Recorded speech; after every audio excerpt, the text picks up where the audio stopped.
Olá, muito bom dia a todos. Estamos aqui em mais um domingo de sol na cidade de São Paulo. E é com prazer que a gente vai tentar falar alguma experiência que a gente teve, algum conhecimento que a gente adquiriu nessa nossa jornada de busca espiritual. Então, como eu sempre faço, em primeiro lugar, eu queria oferecer todas as honras e todas as glórias ao meu querido mestre espiritual, que na tradição antiga e milenar da Índia a gente chama de guru. Em geral as pessoas falam guru, né? Mas a pronúncia correta é guru. Então, Srila Bhaktisundar Govinda Deva Goswami Maharaj foi um grande guru na minha vida, um grande mestre, onde eu vi a espiritualidade, onde eu pude conviver com ele. Eu tive essa grande fortuna de poder conviver com ele na Índia todos os anos, desde 1900 quando eu comecei a ir direto para a Índia, todo ano. Isso começou em 96, depois 98, 99, 2000 e até o momento que ele partiu, que foi em 2010.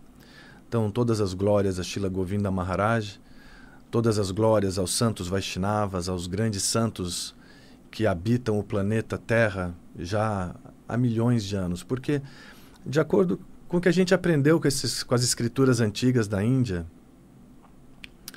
quando o mundo é criado, né, que é importante, eu vou rever algumas coisas que eu falei no outro programa. Quando o mundo é criado, quando o mundo material é criado, existe uma descrição pormenorizada nas escrituras antigas, que são chamadas de Vedas. Né? Os Vedas, eles são divididos em muitas seções. As escrituras antigas da Índia são divididas em muitas seções, e que você pode chamar de Shrutis, Smritis, Puranas, as escrituras tântricas, e todas elas se destinam a um tipo de ouvinte.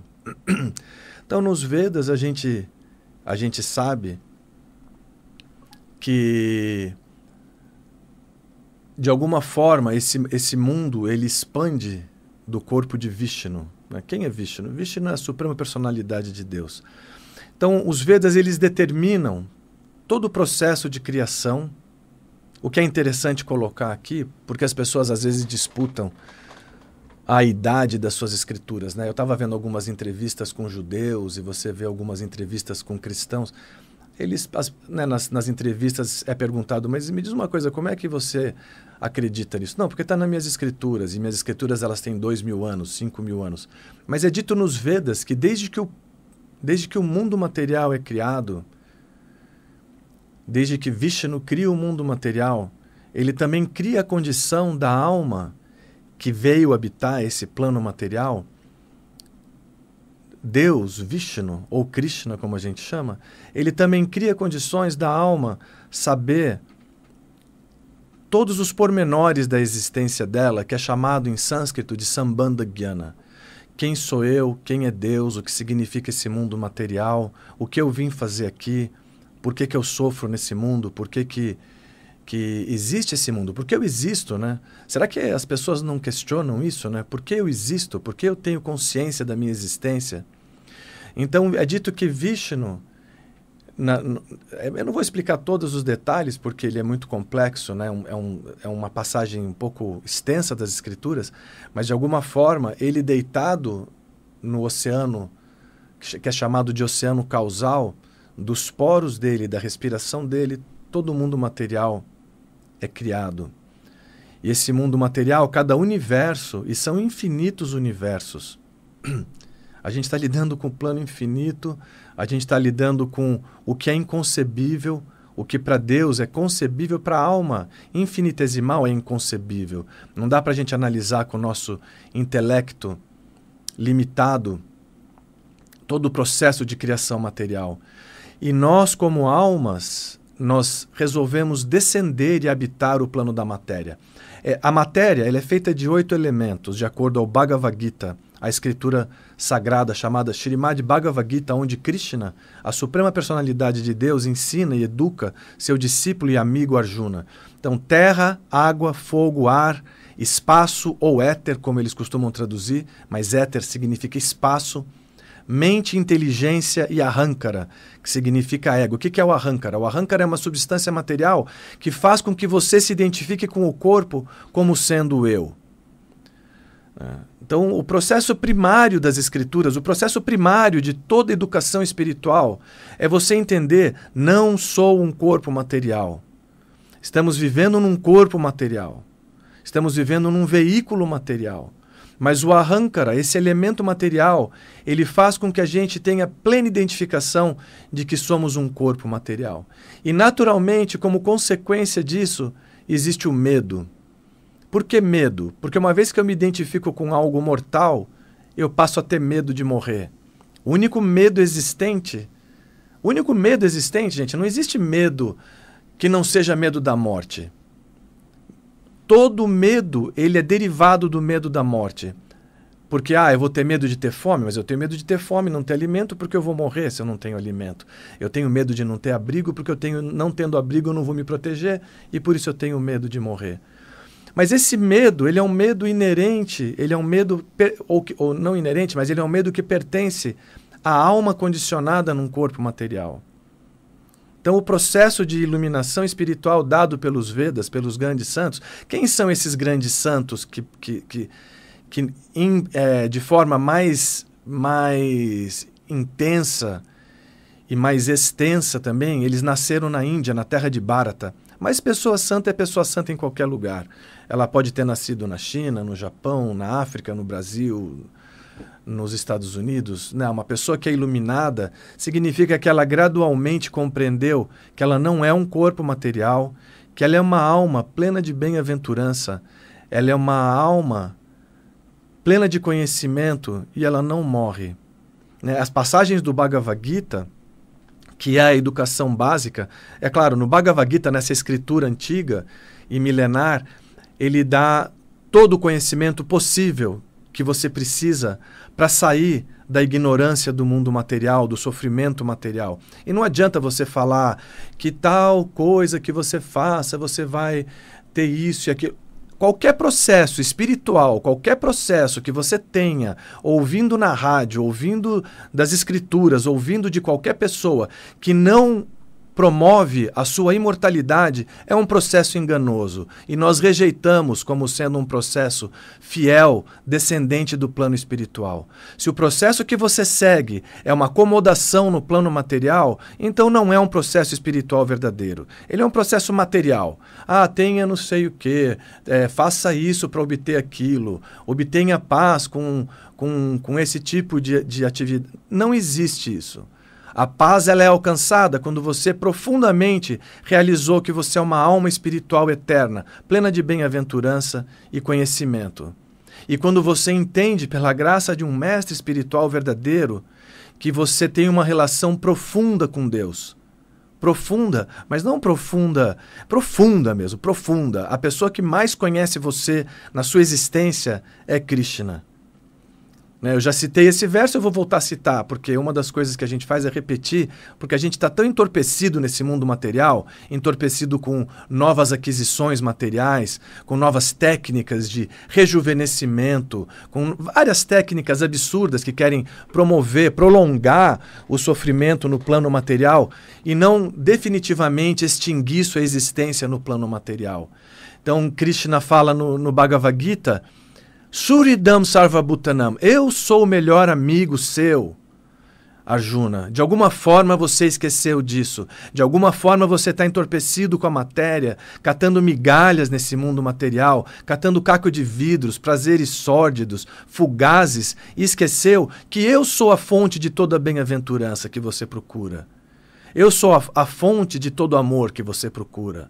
Você está em busca de amor, de conforto do lar, você está em busca da família verdadeira e você está passando misérias num mundo que é um presídio. O mundo material é descrito no Kali Purana, que é uma escritura antiga da Índia, ele é descrito como o presídio para as almas que voltaram as costas para Deus.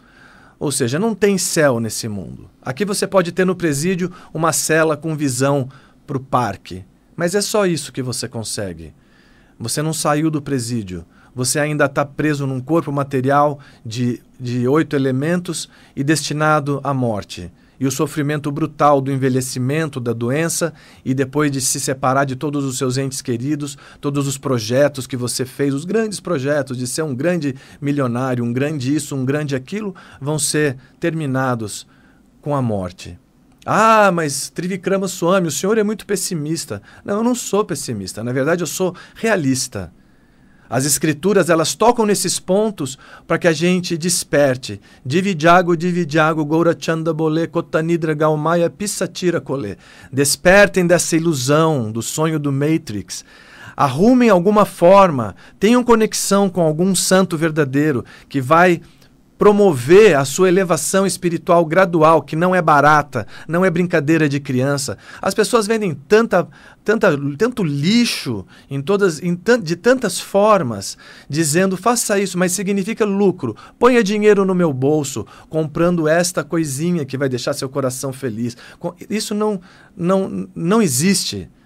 Né? Os grandes santos, eles falam diretamente, numa linguagem clara para a gente. Despertem do sonho da ilusão material e alcancem a vida eterna. Não existe felicidade sem eternidade.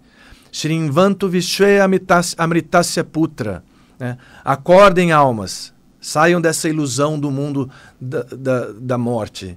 E gradualmente alcancem essa realidade, como é chamado na linguagem cristã, o reino de Deus, que em sânscrito é chamado de Vaikunta, né? Onde você vai ter uma vida de conforto do lar.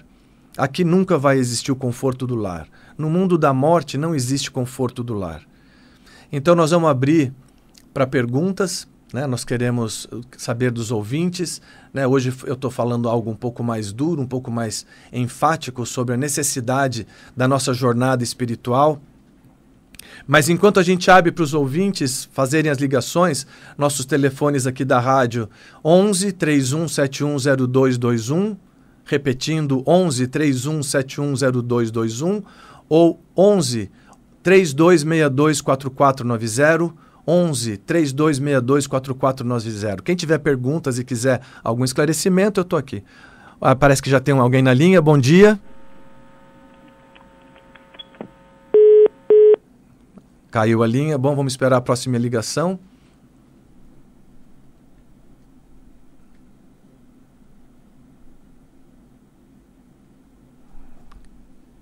Olá, bom dia. Bom dia. Pois não? Eu estava ouvindo seu programa. Quem que está falando? William Donizete. Oi, William, tudo bem com você? Tudo bem, tudo bem. Você tem alguma pergunta para fazer? Eu teria um monte, mas eu vou fazer uma assim que eu escutei você falar. Realmente, você está certo. Eu nunca assisti, nunca ouvi seu programa, é a primeira vez. O que você falou, eu concordo 100%. Nossa, você falou realmente, aqui na Terra não existe céu e a vida das pessoas não sabe o que é distinguir que é ela e o que é o corpo físico. Você falou a verdade. Olha, eu agradeço muito o seu telefonema, isso não sou eu que estou falando, eu gosto de deixar bem claro, quem está falando isso são os grandes santos, os grandes sábios que alcançaram regiões muito elevadas, né, em termos de consciência. Então, a nossa proposta aqui não é a minha própria ideia. Eu não quero enganar ninguém, eu não tenho interesse nenhum nesse mundo. Eu tenho interesse simplesmente de passar aquilo que foi dado para mim e que me faz feliz hoje. Eu saber que eu sou uma alma imortal. Eu não alcancei esse plano ainda, mas eu tenho fé porque eu vivi com alguém que era diferenciado espiritualmente. E ele falou isso para mim, ele falou, vá atrás desse plano espiritual que você será muito feliz. Existe uma quantidade, uma qualidade de felicidade no reino de Deus, em Vaikunta, no plano onde você tem pleno contato e uma experiência direta na sua relação com Deus. Existe tanta felicidade lá que não dá para descrever nesse mundo.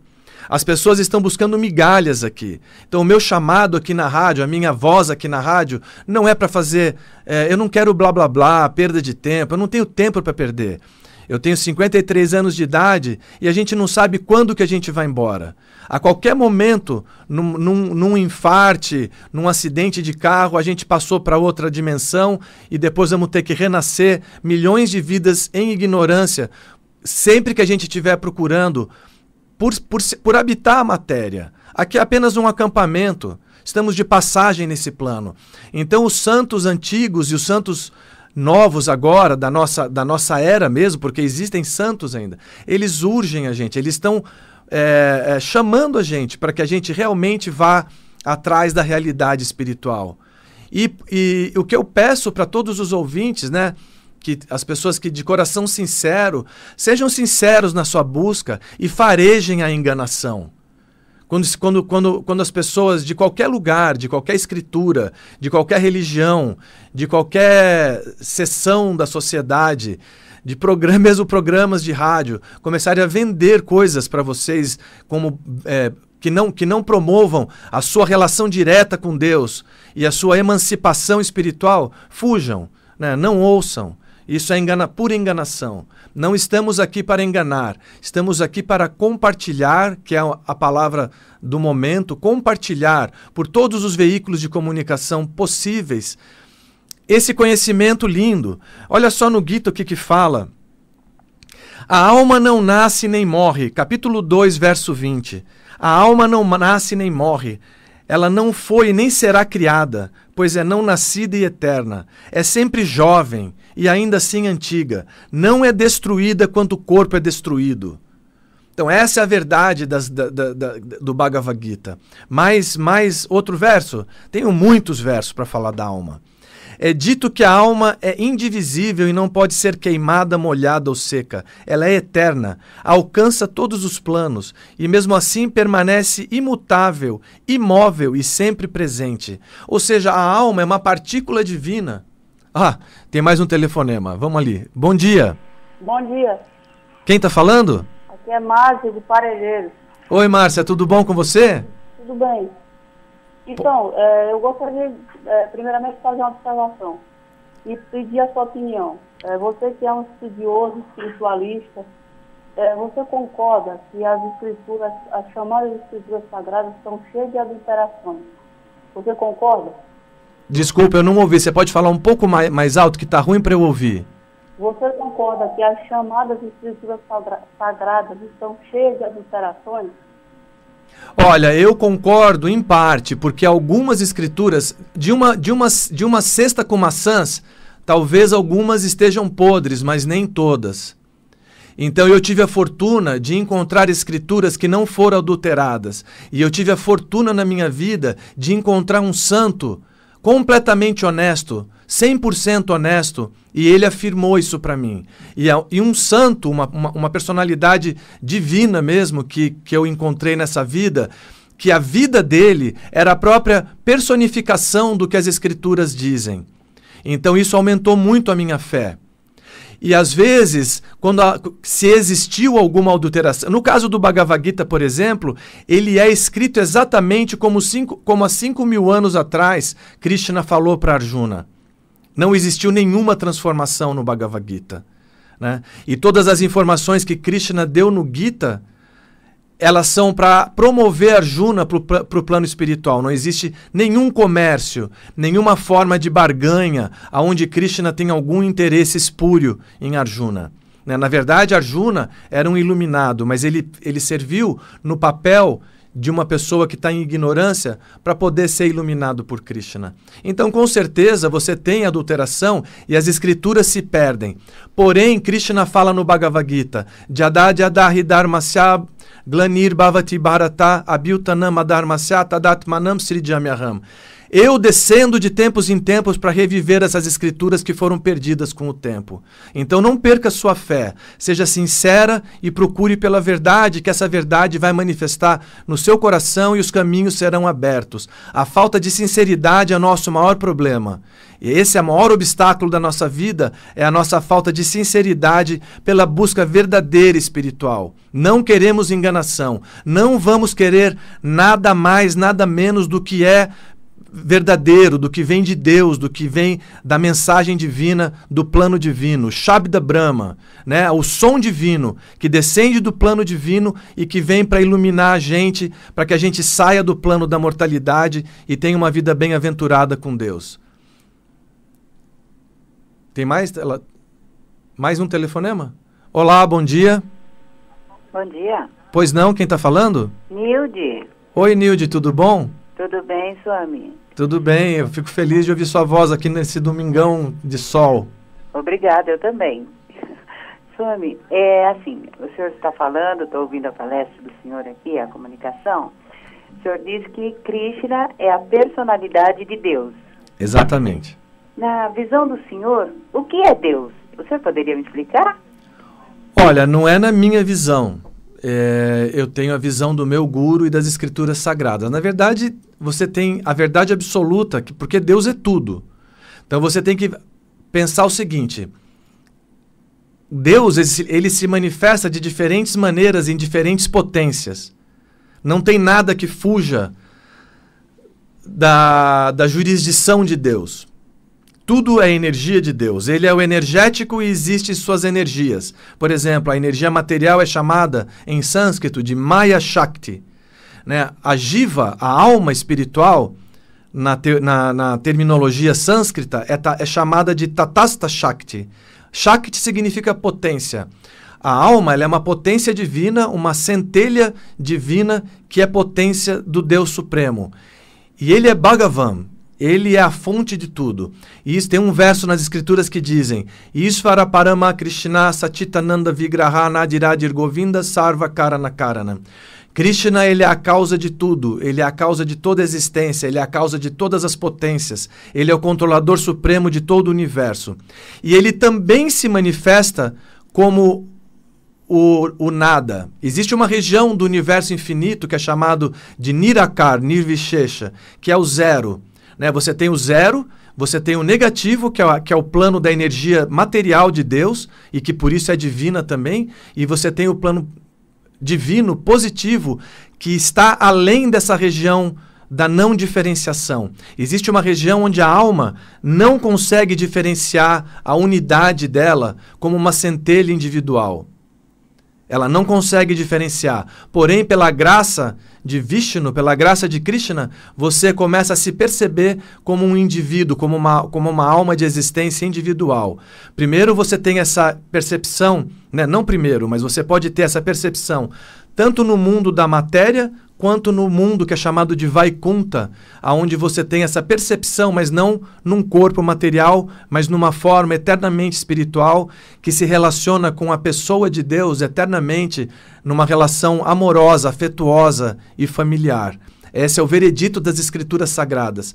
Alguns yogis, alguns santos, eles ficam só eles não conseguem passar da região indiferenciada.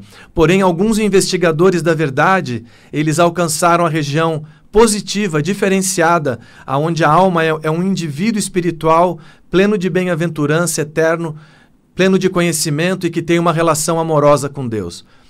Bom, Nilde, nosso tempo está acabando aqui. Eu não sei se tem mais algum telefonema.